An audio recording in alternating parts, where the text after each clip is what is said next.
احنا عايزينك تحل لنا مشكله السمنه بقى يا دكتور. قول لنا كده الشهيه المفتوحه دي علاجها ايه؟ خلاص هنتجنن، وخصوصا بتزيد الشهيه المفتوحه دي في فصل الشتاء كمان. عندك حق. هي الفكره ان احنا بنحس احساس، اوكي، ده احساس ان احنا بردانين، فلو كلنا هنتدفى. صحيح. فبنبتدي ناكل. أيوة. وبنستهلك سعرات عاليه قوي. وفي الاخر بستهلك السعرات دي بتروح للمعده، كل الدم بتاع الجسم بيروح فين؟ للمعده. أيوة. عشان عمليه الهضم والامتصاص.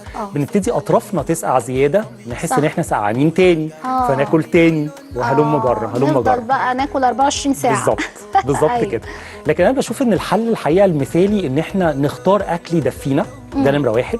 نشرب مشروبات دافيه، دي أيوة. برضو حاجه بتدفينا قوي. وبقول للناس دايما اللي بيقولوا لي العياده، بقول لهم امسكوا قربه اضغطوا تحت البطاريه هتتدفوا وخلاص، مش لازم ناكل يعني. صح. احنا في العدس وفي السحلب وفي المشروبات بالظبط. اللي هي فيها سعرات حراريه وعندنا عاليه البطاطا مثلا، ما هي جميله وهي دافيه كده، لو